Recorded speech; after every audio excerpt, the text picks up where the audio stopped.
All right, I want to make a share with you all a video um, on the example second paper with a focus on introductions. Promise I'm going to try and keep this one a little briefer than than I have been. Um, so hopefully you all are familiar with working with our example second paper by this point, and I know you're in the midst of peer review and finalizing your second papers, but I wanted to offer you this little brief PowerPoint to help you focus on the introduction. I know we talked about it a little bit with one of my previous videos. This will provide a little more depth, I think, to what some of the things I was saying. And again, this is not just for introductions for this second paper, but um, this is a discussion that could and should be applied to any of the introductions that you're going to write for the remainder of our papers. And really, these are considerations that could go into writing papers for even other classes or other considerations. So these skills have a degree of transferability associated with them. Um, Part of the goal of this presentation is to show you one way. This is not the only way. This is not the correct way. At the end of this presentation, you will see one of the ways that we can go from this current introduction, the one that we've been working with in class, into something that's more effective. And we'll take a look at a few major categories, some considerations within those categories. Um, but that's the idea here. We're going to try and take this introduction, which is, reasonable on its own, but let's see if we can find some ways to develop it and make it even more effective. Here's another look at that same thing, taking this relatively brief paragraph of introduction, and I'm not expecting you all to read this right now with during this slideshow, but this is sort of what we're going for. How do we go from this to this? What are the what are the ways we can look at it? What are the questions we can ask and answer? Um, that's what we're going to focus on today. And again, not saying this is inherently correct or right or any of that. I'm just showing you a different way of looking at writing and composition. Because what we're doing here is breaking this example second paper introduction down into a few different views. This yellow part I have highlighted here, this is going to be our topic. This is going to be introducing the topic or the issue or the whatever is under consideration to your audience, to your reader.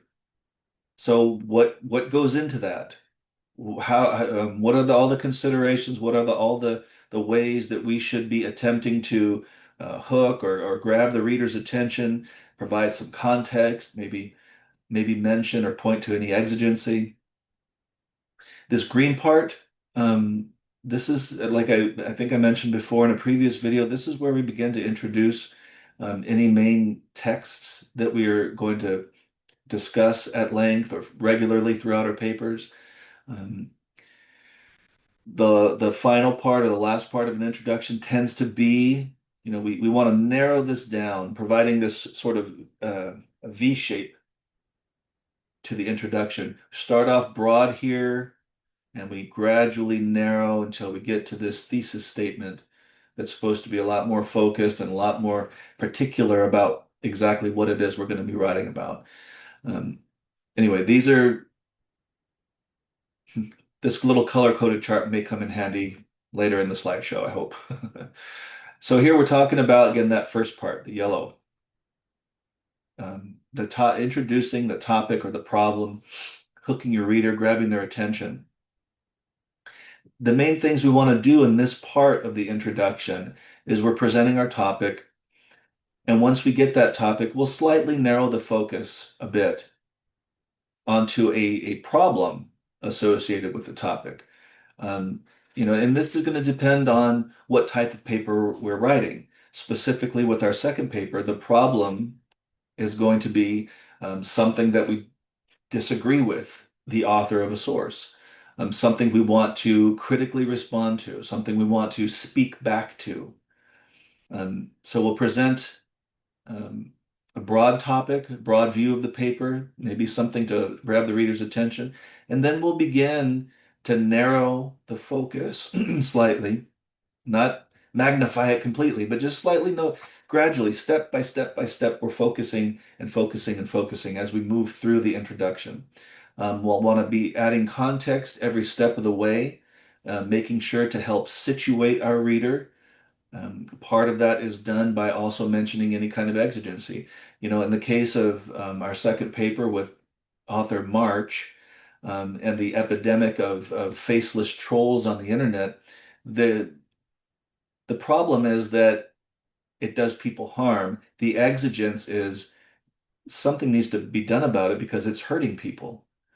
Maybe we pass legislation. Maybe we rise up as a unified element of society or culture and speak down against it. Whatever it happens to be, this is the part of the introduction where you begin to do some of that work. Not completely resolve it. You're just beginning to do that to help your reader understand what's going on. What are you going to write about?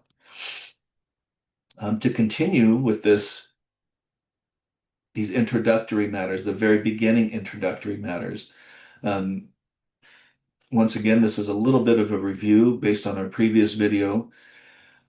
Um, when we compose our introduction or any part of our papers for that matter, one of the ways to go back and revisit and reconsider, perhaps revise things that we've already written. It's not to say that we delete any of this or get rid of it or utterly change it.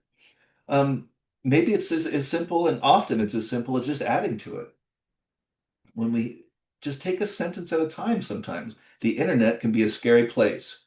Okay, what else can it be? Is it anything other than scary? Social media has made it easy for people to mistreat others.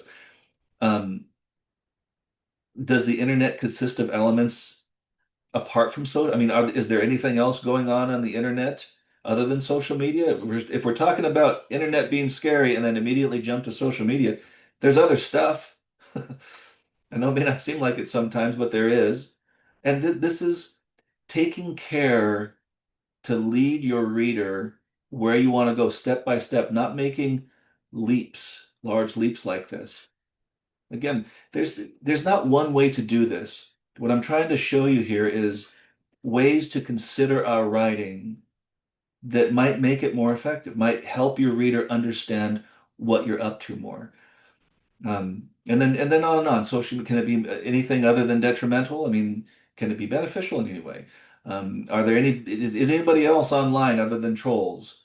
So these are all ways that we can take this first part of our, sort of beginning introduction here. Remember this. And hmm, interesting. Maybe we could add some more. Maybe there are some things, um, some ways to develop it further. And so this are some examples. Can it be anything other than scary? Yes, it can be educational, entertaining, informative. Again, this little bit of review from our previous video. And on here. These are as we're looking at our writing, considering can it be made more effective? Can it respond to the prompt more effectively? Questioning our writing, questioning the things that we've included um, is one way to do that. And when we question it, find ways to take the response, if any, if applicable, and add that to our writing. Maybe not in the form of, yes, the internet can be, yes, the internet is comprised of, these are just notes, either mental notes that you're making, or a lot of times you can annotate your own paper as a rough draft and add in some notes to your own paper.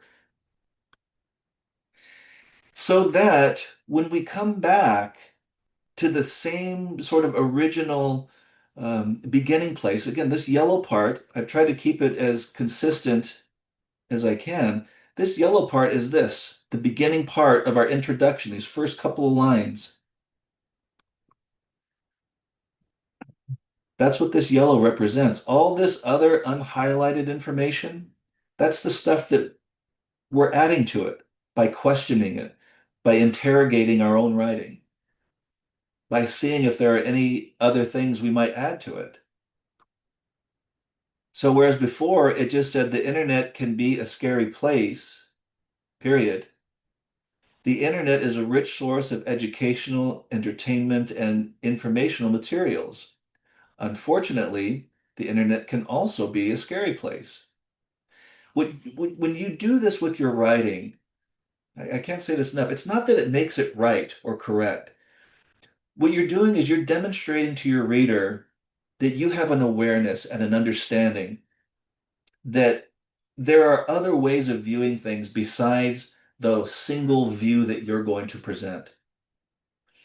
And what that does in discourse, what that does in communication, is it tends to impart to your audience or to your discussion partner that you are approaching this with good intentions and goodwill and an open mind, and you're not just going to try to make them see things your way or the highway. By being aware and acknowledging that there's other stuff besides your point of view, even though you're going to ultimately try to, I don't know, perhaps convince them that your way is the right way, let's say. Taking these extra steps a lot of times increases the effectiveness of your writing all the more. And then, whereas before the internet can be a scary place, we jumped right down remember in our original introduction, social media has made it easy for people to mistreat others. Well, okay, we went from a scary place to social media blaming it for mistreating others. Let's see how we might have made that a little bit more effective by once again questioning, all right, though the internet consists of a wide variety of elements that provide the above materials, there is one that demands particular attention and how troubling it can be. Social media. Look at the work that words like this do. Oops, back up here. Though the internet consists of all this stuff, again, you're acknowledging that the internet is more than just social media and negative social media. Um, though there's other stuff, I am going to focus on this one thing. So it's called prolepsis. You are preemptively sort of addressing questions or concerns your audience might have. And you're saying, yeah, I am aware of that. Because imagine if you just presented your single point of view. Somebody in the audience may sort of raise their hand and say, hey, are you aware that there's other stuff on the internet and social media is not only negative?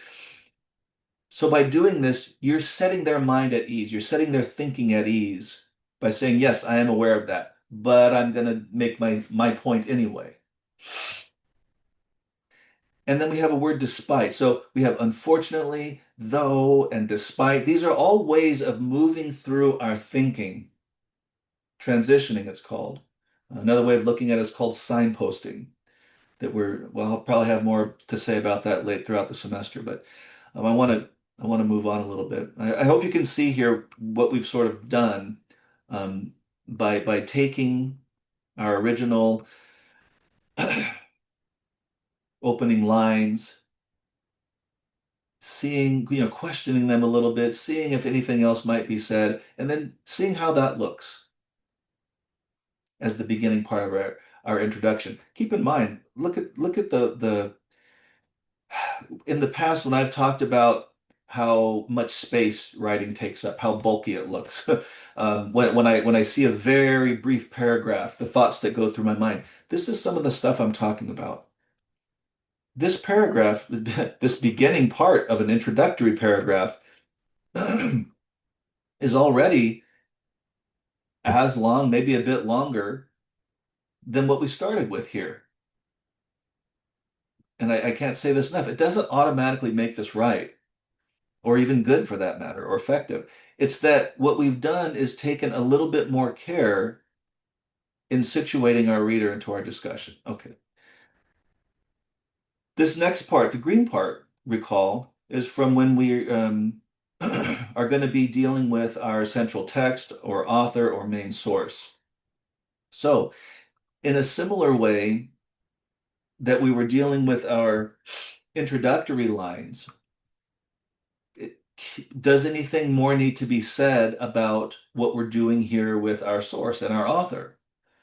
Um, just like we did above with the beginning introductory lines, this green part, this middle part of our introduction where we talk about our source, our job here, so to speak, is to effectively transition. So we're going from our introductory lines to now here's a source. And that's a tricky transition to make for the reader. Invariably, the reader's going to want to say, why are you bringing up a source? Other than the fact that, you know, teacher Justin said you need to for an assignment. Why would you ever bring up a source? Why would you do that in discussion in conversation with, classmates or friends or family or anything? Um, and the reason why we do this is because it's serving as an example of something. All right. If we bring up a topic, a problematic topic that demands attention right now, one of the one of the ways that we can substantiate or bolster this type of beginning, whether we're again talking with somebody or writing a term paper, is by offering a clear example of something that we're talking about. Now, this example could almost be anything in general, I'm speaking. For our sake, for this second paper that we're doing, we want it specifically to be a source that we can critically respond to or speak back to. Um, so what that means is, in this case of March and faceless trolls on the internet needing to be addressed immediately because of how terrible it is, um, this becomes the source. This is when we get to first meet Mr. March and what he has to say about trolls and facelessness, etc. And keep in mind with our previous video, we decided that this might not exactly be the best source, the best type of source for this second paper. Maybe we'll have more to say about that in a minute. But that's what we'll do right now, or that's what we're doing now at this point in the introduction. We have taken our introductory lines, expanded them a bit. Now we're going to do a similar thing here with introducing our source and our author. Um, and as I mentioned before, one of the greatest challenges um, is indeed moving from those opening lines to the actual text. What do I mean by that? So I'm just going to read this one. There are many possible ways. What kind of weird typo is this? To learn more about social media. In other words, I think what I was trying to say here, there are other ways of learning of social media's benefits and detriments, problems and solutions, the good and the bad of social media. Faceless trolls. I mean, have there ever been faceless trolls in any other capacity with any other technology by any other means? Of course, there have been bullies. There have been, you know, all sorts of negative things have gone on, and then uh, on different platforms and different media over time throughout history. I'm not asking you to do a giant report on all of that. The idea is going to be similar to what we did up here. Show your reader that you're aware of things. Make mention of things. Situate your reader into the discussion. So even though we know we want to talk about Mr. March and social media on the internet, what other ways have any of these dynamics what other ways can we encounter them? Probably by television, radio or podcast, speeches, lectures, books, periodicals, internet articles, etc. Um, here comes some of the similar types of questions that we did previously in the above opening lines of the introduction. Um, oops.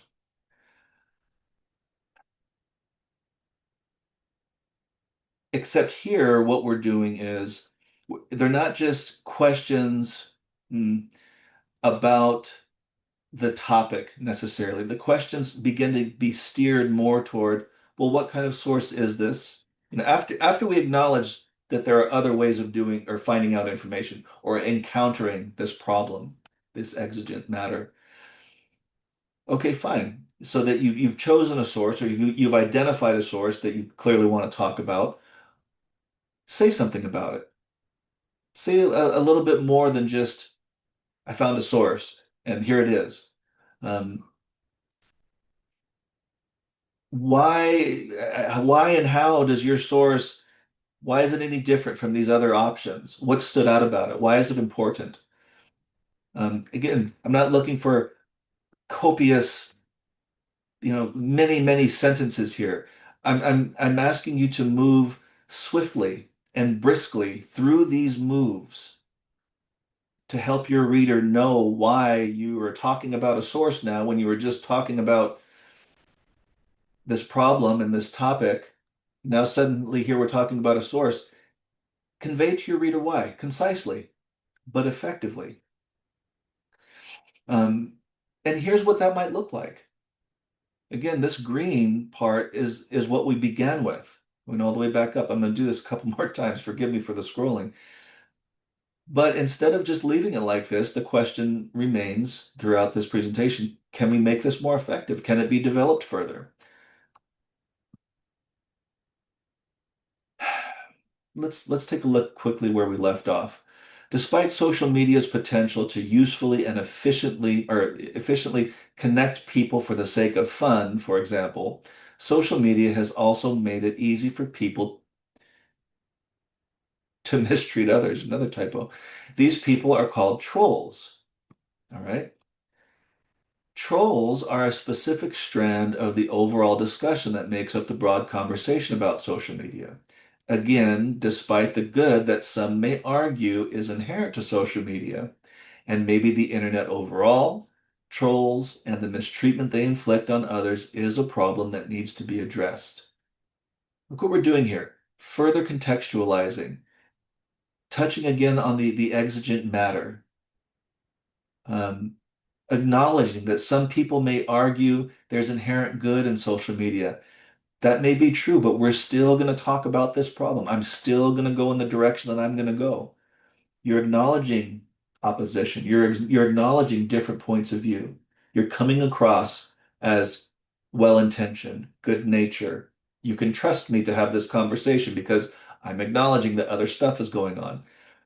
And after saying all these kinds of things, here, let me read a little bit more. While there are numerous outlets that engage the urgent problem of social media trolls, some of the most accessible and useful are professional journalism articles. That goes back to this point we were making here. These couple of points actually. Say something about your source. Say it in the context of the broader discourse, of the broader conversation where one might encounter your topic and your specific issue with that topic. And that's what the student is trying to do here. Um, After we acknowledge that there are different ways this can manifest, that different people might see this differently, we're still going to proceed ahead and say, here's an example of what I'm talking about. At that point, are we done? Well, no, there's even a little bit more that could be said, probably. This is important in terms of establishing a clear picture of the rise of trolls, as well as providing direction one might go if they were going to offer a solution to the problem or even comment on it. So we're saying, here, reader, here's why I selected my source, here's the actual source, and this is also why it's important. This is what it has to do with the discussion that I think I'm going to have. So instead of just plopping down an article and a title and an author's name, we're gonna we're gonna tell or convey to the reader a little bit why we're doing that and how we're doing it, what it has to do with anything we're talking about. And so finally, for the last part, Let me go back up here. Forgive my scrolling for a moment. We've expanded or tried to expand these first two sort of sections, if you want to think of them like that. Again, there's no rule book for this. There's no, um, this is, these are conventionally thought of elements of an introduction. And I'm sure there are people who would even take issue with this. In my experience teaching composition, students who conceive of an introduction like this, and in the ways that we're talking about these different parts, they tend to be the most successful and compose the most effective papers. And that's what I'm sharing with you. So let's focus here now on this last part, the third part, where we begin to make our transition to our focused, narrowly tailored main point or thesis statement. Um, and I know I've mentioned this before. We'll talk more about thesis statements as the semester goes on. So don't feel like we have to be expert in these at this very moment. What do we want to do here? Just as we've done with the previous sections, we want to offer our reader um, we want the previous two sort of sections, the introductory beginnings of the introduction, the introducing of the source. We want to provide now some significance on those. We want to start to bring it together. Why have we written everything we've written so far in the introduction? What does it mean? So this thesis area, this main point area, is where we begin to say what this means, why we've made these decisions we have.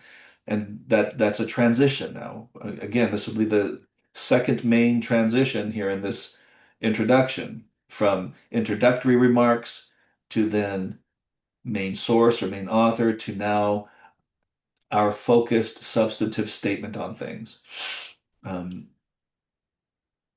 what will we be contributing? In what ways will we be intervening in the topic relative to the issue? These are the ideas for this last part of the introduction.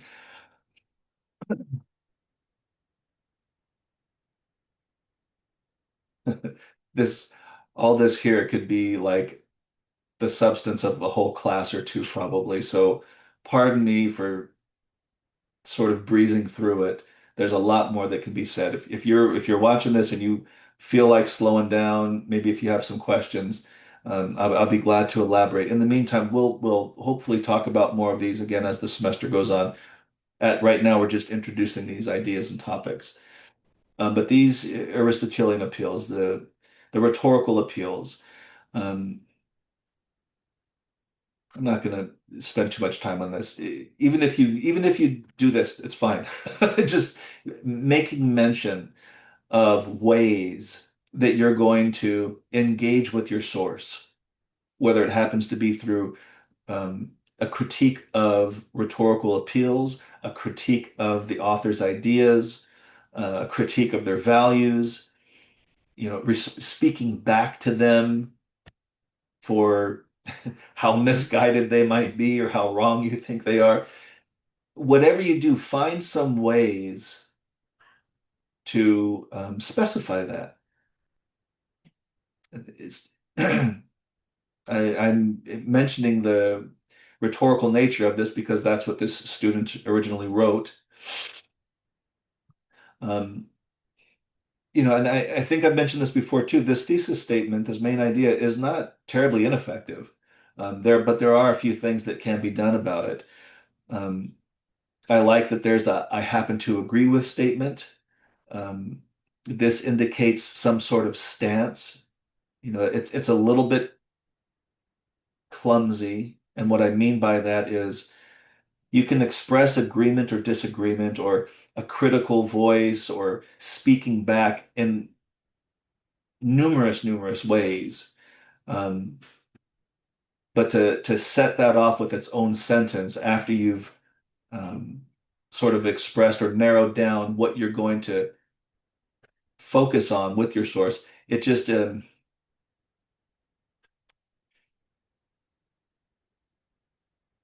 you may have to reread it a couple of times to make sense of it. In other words, there's a practice that can be done here by incorporating our own thoughts and our own stance a little bit more effectively, so as to not cause the reader or leave the reader feeling confused or like they may have to reread some things. And look, that takes practice. So let's not worry about that too much here. What I want to see with a thesis statement, I want to see you identifying some way to engage with your source, elaborate or indicate some specifics about it. In other words, if you were to just say, oh, I'm going to talk about March's rhetoric, you'll probably see a comment from me. Well, oops, what about their rhetoric? Be specific.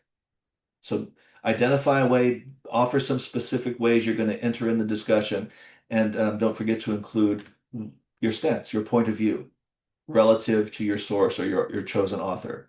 Hopefully, it's in a way that you're being critical or speaking back to them, not agreeing with them. That makes it more difficult. And just like we've done with the previous sections, let's question, let's interrogate our writing, let's see if there are any ways that we can take what we have and make it more effective. Um, so here we had before, by using ethos, pathos, and logos, March makes this strong case.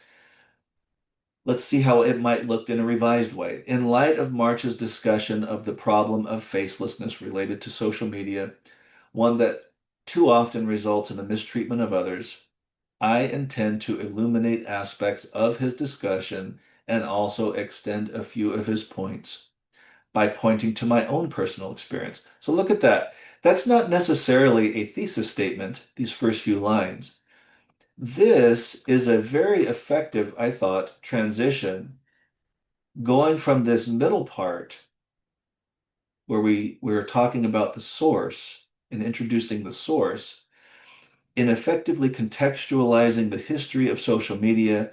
March also clarifies the main problem associated with trolls, and that is that people become faceless. In light of March's discussion of the problem of facelessness, one that too often results in mistreatment, I intend to do stuff. So reading this, in the flow of things, we came to some point where we could say something about the source, and now we're going to transition into what we want to do. I intend to do something with that. That's almost always a good practice to get into. Yeah, we have a source. Yeah, we know what the source says. Here's what I want to do with it overall. After that, we want to get even more specific. Specifically, by appealing to the audience's understanding of these rhetorical appeals, March makes a strong case that, and then something I happen to agree with based on some experience. All right. Once again, maybe we'll wrap up here in a minute with this.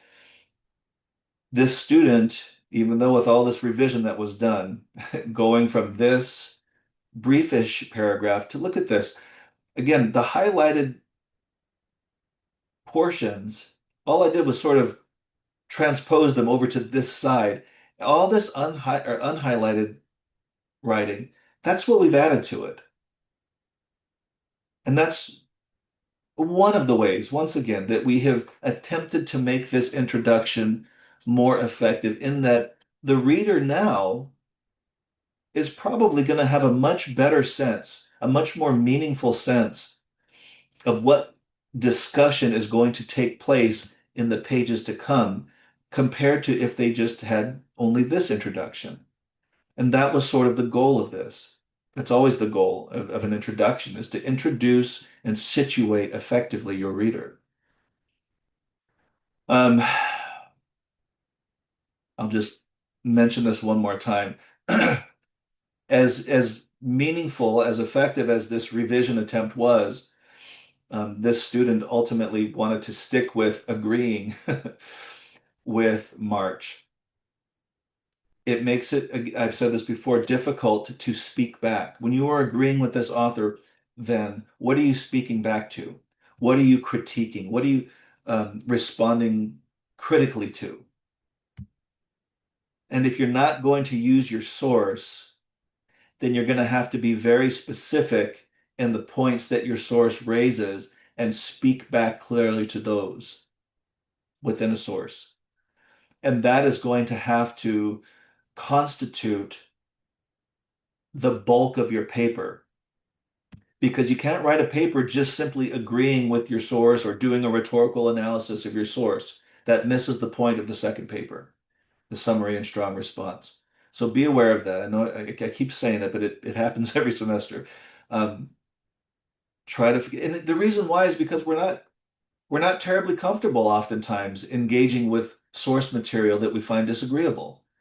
I don't know. Maybe it's a human nature thing, but that is not the tendency. The tendency is to want to steer toward source material that we find agreeable.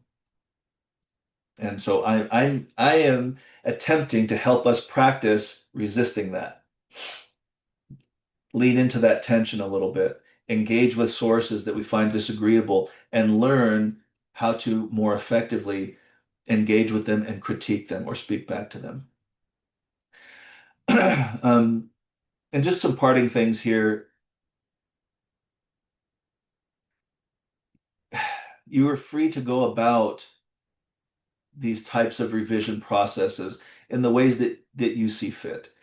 Now, what I mean by that is if you were the author of this introduction and you say, well, Mr. Justin, I see fit to leave it just like it is. Okay, well, I'm gonna still have my comments, and I still believe there's plenty of room for development, and that's my job to point that out to you, and it'll be evaluated for what it is.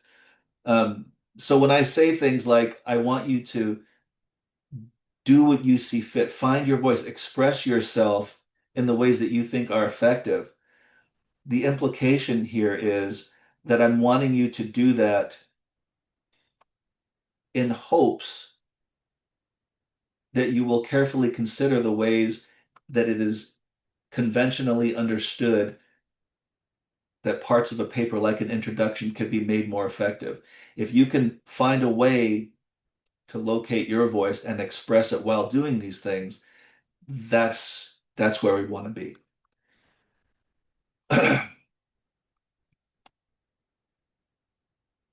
And I think that's all I want to say about this. So, you have any questions? You want to talk about this anymore? We can do it in office hours. You can email me. Um, and if you're thinking, why is this just on introductions? There's a whole rest of a paper. We'll get to it. I just wanted to spend a little time on introductions for now.